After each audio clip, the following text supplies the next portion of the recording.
भारत और कनाडा के कूटनीतिक रिश्तों में एक बार फिर दरारें आ गई हैं। कनाडियाई पीएम जस्टिन ट्रूडो ने हालिया आरोपों के बाद दोनों देशों के संबंध खराब हुए हैं। ये तल्खी खालिस्तानी समर्थक हरदीप सिंह निज्जर की हत्या से संबंधित जांच में भारतीय उच्चायुक्त की भागीदारी पर कनाडा सरकार के लगाए आरोपों के बाद आई है। सोमवार को ही भारत के विदेश मंत्रालय ने अपने राजनयिक को निशाना बनाकर लगाए गए मनगढ़ंत आरोपों के खिलाफ कड़ी चेतावनी जारी की और इसको ट्रूडो का राजनीतिक लाभ लेने की मंशा से उठाया गया कदम बताया। हालांकि भारत और कनाडा के रिश्तों में तनाव का इतिहास दशकों पुराना है, लेकिन हालिया तनाव सितंबर 2023 से चला आ रहा है। पिछले ही साल ट्रूडो ने जून 2022 को कोलंबिया के सरे में हुई हरदीप सिंह निज्जर की हत्या का आरोप भारतीय एजेंटों पर लगाया था। ट्रूडो ने एक बार फिर चुनाव से पहले सोमवार को ऐसे ही आरोप भारत पर लगाए।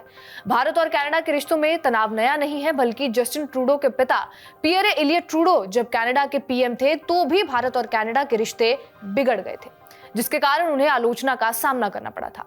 अब जस्टिन ट्रूडो भी अपने पिता के नक्शे कदम पर चलते नजर आ रहे हैं। बात की जाए इस तनाव की शुरुआत की तो यह तनाव 1974 में भारत के परमाणु परीक्षणों के दौरान शुरू हुआ था, जब तत्कालीन कनाडियाई पीएम ट्रूडो के पिता पियरे ट्रूडो की सरकार ने परीक्षणों पर नाराजगी जाहिर की। यह तनाव 1998 में राजस्थान के पोखरण में हुए भारत के परमाणु टेस्ट के बाद और ज्यादा गहरा होता गया। चीन से सुरक्षा खतरों और घरेलू बाहरी कारकों के मद्देनजर ये किया गया परमाणु टेस्ट कनाडा और ज्यादातर पश्चिमी देशों के साथ भारत के संबंधों के खराब होने की एक बड़ी वजह बना था। कनाडा ने भारत के टेस्ट को एक विश्वासघात के रूप में लिया। तत्कालीन विदेश मंत्री मिशेल शार्ट ने निराशा व्यक्त करते हुए कहा कि दोनों देशों के बीच विश्वास खत्म हो गया है। कनाडियाई पॉलिसी मेकर्स का मानना यह था कि भारत की परमाणु क्षमताएं गैर परमाणु देशों को भी इसी तरह की कोशिशों के लिए प्रेरित करेंगी।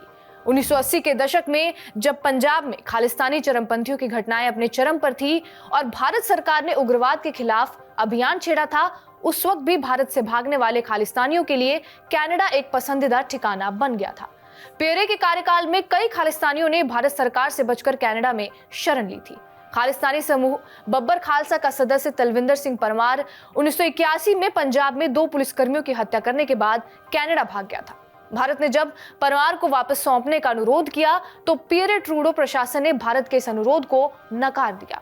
यहां तक कि भारतीय खुफिया एजेंसियों की चेतावनियों पर ध्यान भी नहीं दिया गया।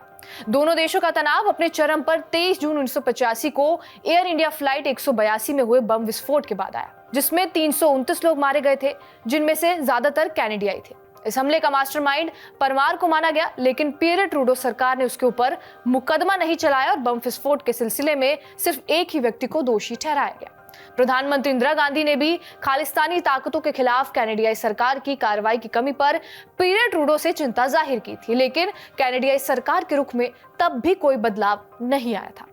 भारत और कनाडा के बीच तकरार परमाणु टेस्ट और पंजाब के काले काल से चला आ रहा है। कई रिपोर्टों में इस बात के संकेत तक मिले हैं कि भारत के खिलाफ साजिश रचने वाले खालिस्तानी समर्थकों के लिए कनाडा एक महफूज जगह बन रहा है।